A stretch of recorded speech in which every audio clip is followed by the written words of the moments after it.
Tengo un ángel que seduce, solo piden que lo escuche. Buenas noches, ¿cómo les va?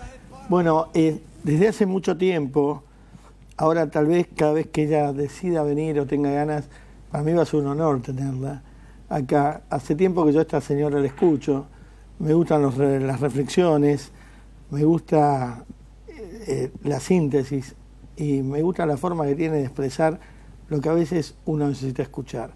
Está la senadora Norma Morandini. Norma, muchas gracias. Gracias. Muchas gracias. Estuvimos hablando antes. A mí esto de la televisión siempre lo cuento. Me parece medio raro estar charlando antes y después buenas noches. Ya estamos locos, ya nos vimos. Sí. Pero es lindo. Sí, además porque no nos conocíamos. Yo te decía, te agradezco que tengas curiosidad, porque siempre que uno entrevista a alguien, en el buen periodista hay una gran curiosidad de saber, bueno, quién es esa persona que está al frente. Yo sé, ¿no?, muy bien bien quién sos, porque te puedo tutear, porque te he escuchado, te he seguido siempre en tus batallas políticas, en tus editoriales periodísticas, en cada programa que estás. Hay gente que está en un programa y a mí yo me quedo, porque me encanta, algo nuevo me va a decir. Cada uno de su estilo diferente, ¿no? De pronto tenés al Turco Asís, que yo me quedo, porque me divierte mucho el de stand-up del su Turco. Inteligencia, ¿no? La capacidad de decir todo. Que tiene, sí. Sí. Y con vos también, y con Sarlo también. Gente que me encanta escucharlo hablar y que yo pensé que estaban, con todo respeto, extinguidos de la televisión, porque no se te veía tanto como antes, ¿no? Mi hijo hace bromas, dice, vos no das titulares. Claro. Como no insulto, no hablo mal. Y sí me niego de alguna manera a ir al donde hay minuto a minuto, porque me parece que el debate necesita del tiempo.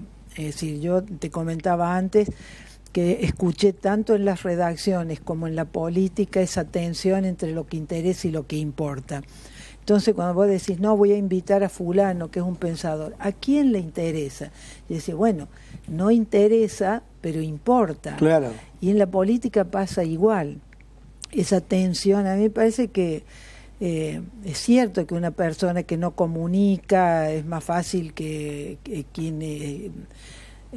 porque, a ver, hay que corregir algunas de las cosas que repetimos como verdades, ¿no? Yo digo siempre que el rating, el que mucha gente vea un programa, no necesariamente mide la calidad del programa. Obvio, no, seguro. Sí mide el grado de cansancio, hartazgo, las razones tan misteriosas por las que una persona llega a la noche cansada de la vida que ha tenido, de las dificultades de vivir en una gran ciudad, de todo lo que nos pasa a todos cuando llegamos al final del día. Y ese es el momento de relajarse, de divertirse, de ponerse como, es decir, no pensar en uno, ¿no? Claro. Vos fíjate que la noche, si querés medir, decís, dentro de 2 minutos tiro una bomba que nadie lo va a poder creer. Y esos 2 minutos hiciste 20 puntos de rating. Aunque después digas, era una broma, les vendo sprayet. Esos minutos, todo el mundo se va a quedar delante del televisor mirándote, y no quiere decir que estés vendiendo calidad. Es una promesa vana, pero... Sobre todo con el periodismo, sobre todo cuando presentamos el debate, porque hoy ya no es el púlpito de la iglesia, hoy ya es decir, donde se crea el pensamiento colectivo, donde creas opinión pública, es en el debate de la televisión, cuando Seguro. Efectivamente es un debate donde hay intercambio de argumentos, pero si todos gritamos y ninguno puede escuchar al otro, es un muy buen espectáculo de entretenimiento que nos mantiene ahí mirando quién insulta más y quién insulta menos, pero es decir, lo que se debatió tampoco nos queda. Norma, hay una pregunta, sí, perdón, final que uno tendría que preguntarse si la televisión, por la fugacidad y la instantaneidad y la imagen, es un lugar para debatir ideas. No lo sé. Realmente el lugar para debatir ideas es donde estás vos, los diputados, los senadores, pero también es un bien bastante denostado. Últimamente, en los últimos tiempos, algunas instituciones como la justicia se han puesto tanto en duda que terminó siendo la televisión, como Dropí, ha sido a juzgar. Bueno, vos estuviste mucho en el caso de María Soledad Morales. Yo creo que si no hubiese sido ese juicio televisado, nos damos cuenta de la seña que se hicieron los jueces. Sí, yo pongo siempre como ejemplo eso. Ahora, con lo que ha pasado en estos años, ha sido grave porque se intentó desde el inicio sacar del medio a los medios. Sí. El reemplazar el atril como comunicación directa. Yo recuerdo que mi primer pedido de informe al entonces jefe de gabinete, que era Alberto Fernández, yo preguntaba eso, ¿por qué ellos habían tomado la decisión de la comunicación directa cuando esto es antidemocrático hasta por definición? Ajá. Señalabas lo del Parlamento. El Parlamento tiene que ser el lugar del debate. El Parlamento es donde está representada la pluralidad de una sociedad. Es ahí donde se dialoga, es ahí donde se construye consenso. En estos últimos años, desgraciadamente, ha sido un Parlamento manejado desde el Ejecutivo casi a control remoto, ha cancelado la posibilidad del debate, pero no para que hagamos monólogos, que terminamos monologando, diciendo lo que queremos decir, porque queda registrado en la versión taquigráfica, y si uno piensa, te da mucho temor a hablar ahí. Yo siempre me digo a mí misma que es raro, con la intimidad que yo he tenido con el micrófono por venir de los medios, sin embargo hablar en el recinto no es tan sencillo, ¿no? Sí. Pero desgraciadamente se canceló.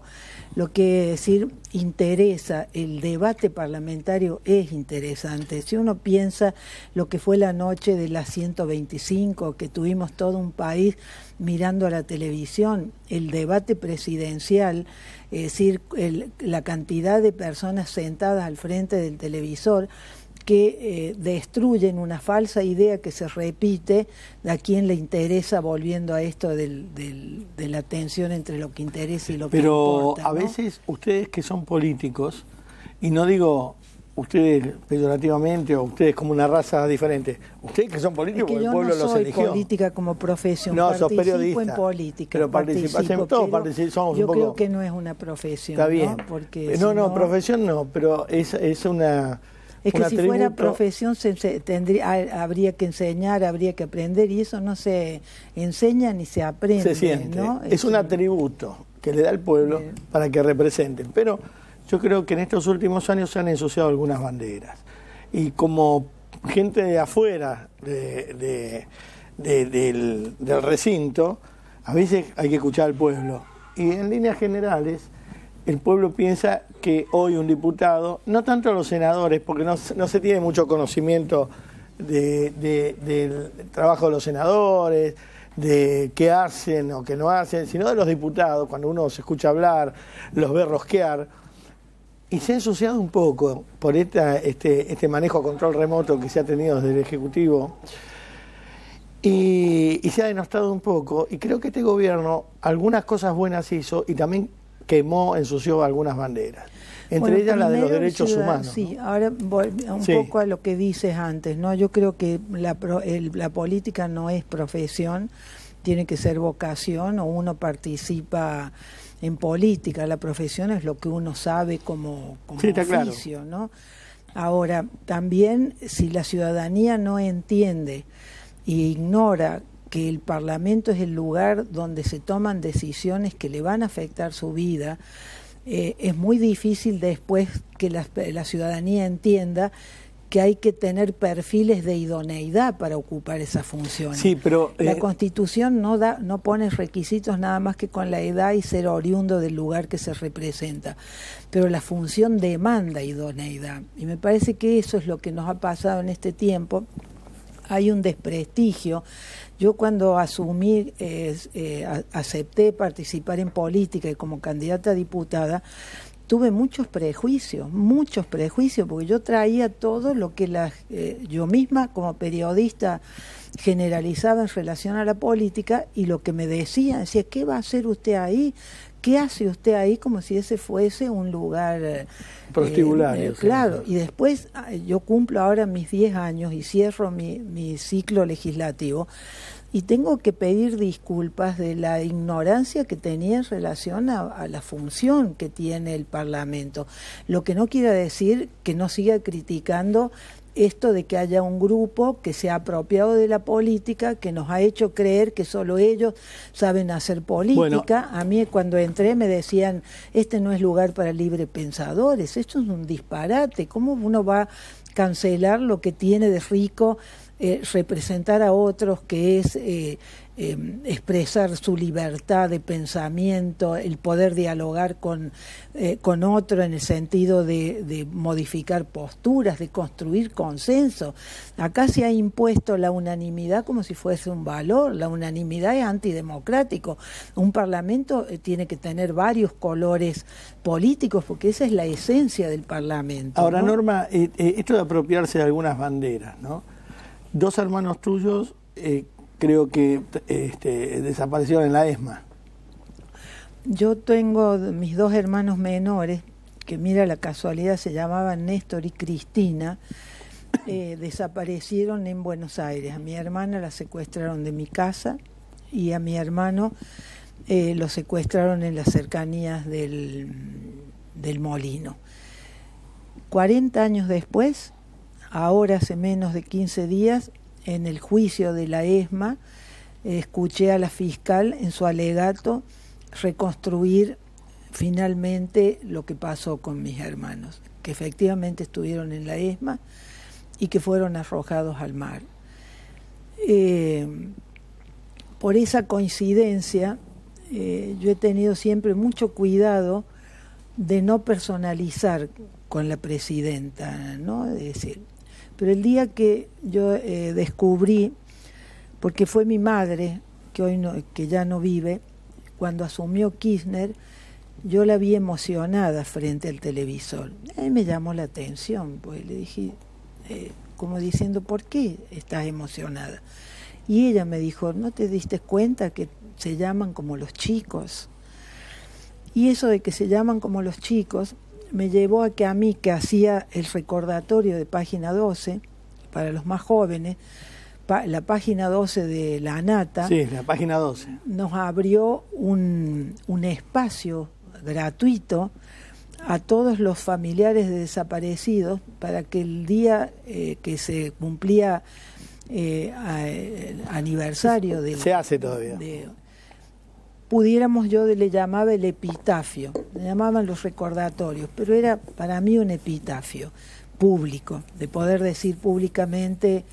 Y yo me gané la vida escribiendo. Cada vez que llegaba el 18 de septiembre tenía un gran conflicto. Nunca sabía si tenía que dar un testimonio político o un testimonio personal de las sillas vacías en la mesa familiar. Cuando asumió Kirchner ese año, yo no tuve no dudé. Me acuerdo que escribí un recordatorio, un epitafio, que decía que la coincidencia de los nombres de la pareja presidencial haga que ellos honren a los que fueron sus compañeros. Si me preguntás por qué lo hice, si lo pensé, espontáneamente escribí eso.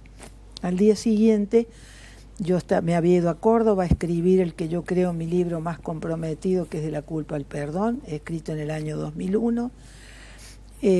Sonó el teléfono en casa en Córdoba y era el presidente Kirchner.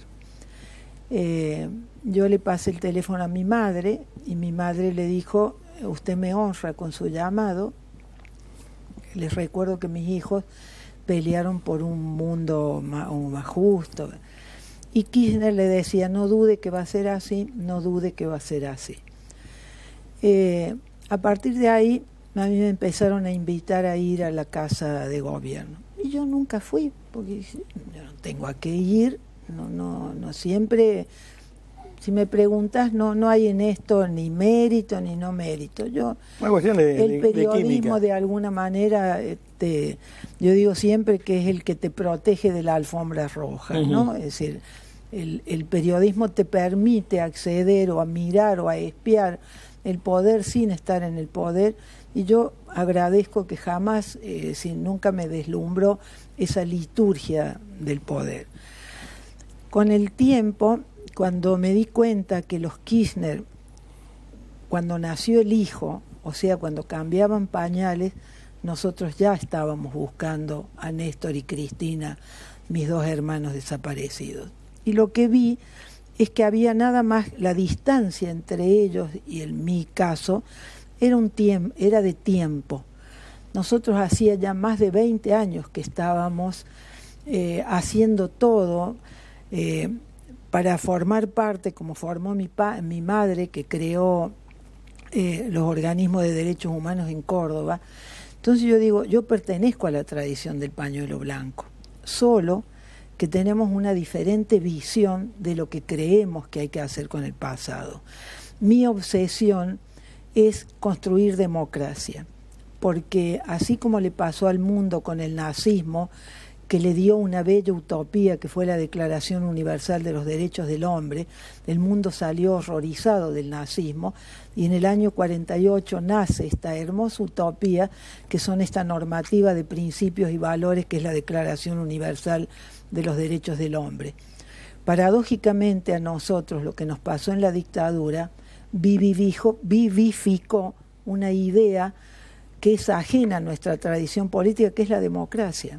En nuestro país, la izquierda no cree en la democracia, el peronismo no cree en la democracia o no creía, y es decir, el radicalismo era el único que pertenecía a la tradición republicana. Pero no tenemos una cultura política creer que el único sistema que permite legitimar y resolver sobre los conflictos es la democracia. El peronismo, con esta idea de movimiento que tenía la derecha, la justifican izquierda, todo. Claro, y además con una idea que es antidemocrática, un líder que manda y el resto obedece como si fuera el cuartel. En la democracia no puede haber obediencia de cuartel. La democracia, sobre todo una democracia basada en derechos humanos como la nuestra, que el corazón filosófico de nuestra Constitución son los derechos humanos, no se puede invocar, como hizo este gobierno, los derechos humanos y después cancelarte la opinión, perseguir a los que opinaban, y lo que es más doloroso para mí es haber utilizado los derechos humanos como bandera política. Los derechos humanos no son ni de derecha ni de izquierda, son una concepción de igualdad, de universalidad, o sea, para todos. Entonces, a mí me tocó, en mi función legislativa, ser la que de alguna manera criticó esta utilización política. Pero esto no me convierte en una contracara de los pañuelos blancos. Yo pertenezco a la tradición de los pañuelos blancos, solo que creo que lo que nos pasó tiene que servir para que las nuevas generaciones sean auténticamente democráticas, para que los jóvenes no vuelvan a vivir lo que nosotros vivimos por una concepción equivocada de la época, el famoso nunca más, ¿no? Una frase corta pero que expresa todo lo que los que vivimos la época de la dictadura, pero la vivimos de verdad, porque yo veo que a muchos no les cierran los números, no coincide su vida con el relato. Y tenés razón. Yo creo que nunca más, no hay lugar ya para una Fue dictadura. El consenso mayor que consiguió esta sociedad. Si piensas que el nunca más fue dicho dentro del juicio de las juntas, que fue lo más auspicioso que le pasó a la democracia, que fue el mayor acto de coraje de Alfonsín, de los jueces, porque fiscales. Nadie sabía qué iba a pasar. Seguro. Nadie sabía. Yo que cubrí el juicio de las juntas esos 6 meses, que fui todos los días, siempre digo lo mismo, los Falcon todavía estacionaban en la puerta. Había miedo. Perdón, y a pesar durante de los eso, 6 años, durante los 6 años de Alfonsín, los Falcon seguían dando vueltas.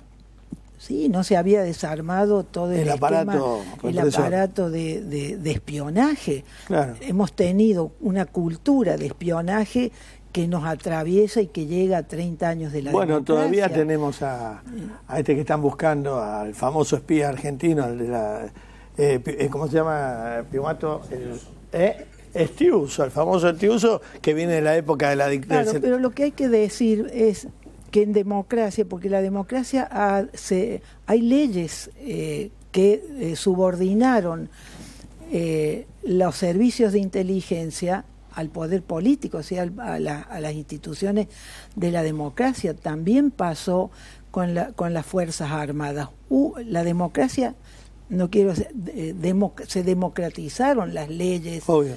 Que tenían que ver con... Pero hay un tema. No ahora las de este gobierno, que tienen una concepción de poder que ha teñido casi todo lo que han hecho, porque si se confunde tanto Estado con gobierno, todo lo que ese gobierno hace termina contaminando lo que tiene que ser una política de Estado como continuidad, ¿no? Bueno, date cuenta, Norma, que con este final de ciclo de Cristina, este que le cuesta, o sea, dice, les voy a prestar un poco la patria, pero después vuelvo, nos estamos dando cuenta la falta de concepción democrática, aunque se promulgue y se profese la democracia por las calles.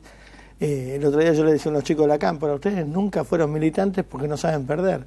Y el que militó sabe perder, sabe que se gana y se pierde. Ellos piensan que es ganar y ganar permanentemente. Jóvenes, ¿no?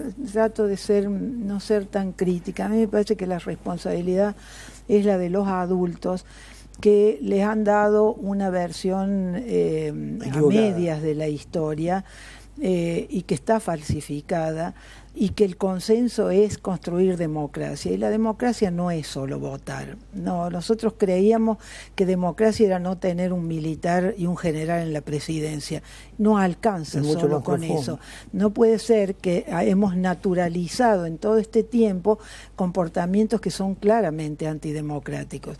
Yo, que estoy en periodo de balance, miro hacia atrás y miro lo que fue mi primer discurso en la Cámara de Diputados, y me acuerdo que decía esto, digo, por débil que sea mi voz en este recinto, es decir, hablaba de la necesidad de democratizar nuestro comportamiento cultural, de hacer un gobierno de instituciones. Entonces después las personas pasan, lo que tiene que permanecer es ese núcleo de instituciones que no son manejadas al antojo del gobernante, porque eso, es decir, es la Constitución lo que hay que cumplir.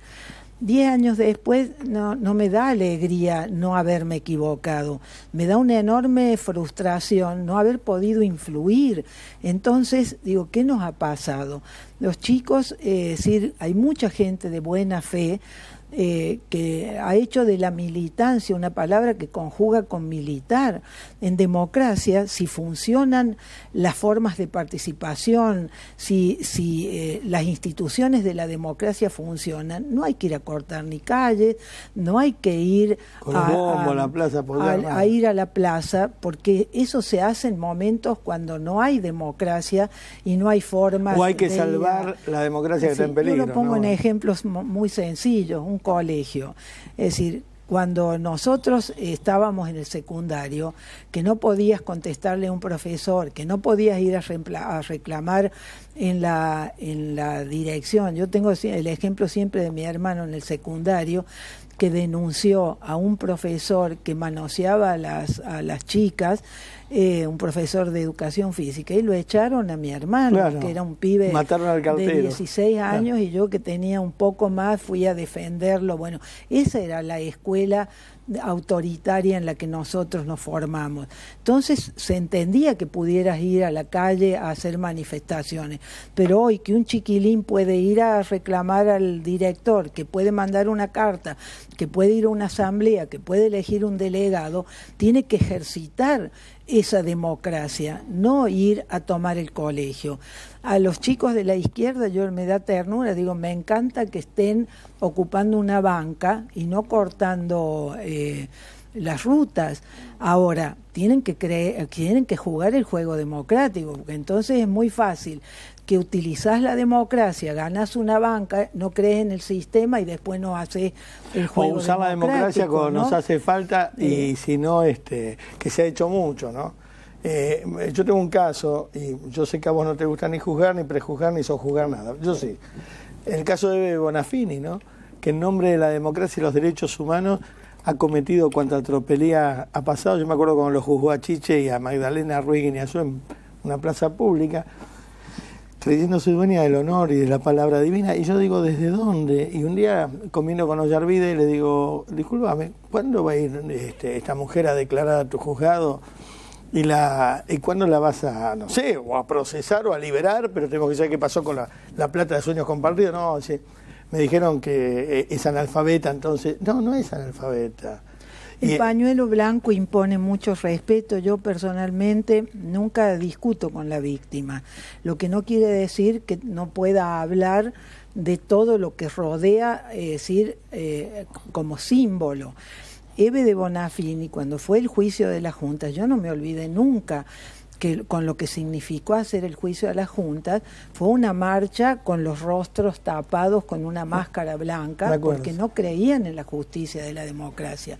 Después, cuando fueron a escupir a tribunales, tampoco creían en los tribunales de la democracia. Entonces el tema es si se cree o no se cree en la democracia como sistema, no por una cuestión de fe. La democracia es nuestro sistema, es un sistema republicano de representación, de división de poderes y con toda una legislación democrática que son los tratados internacionales de derechos humanos que los gobernantes, los legisladores estamos todos obligados a cumplir, no a interpretar lo que está escrito y lo que es nuestro corazón filosófico. Los derechos humanos no es un gobernante que va con una canastita y reparte derechos. No.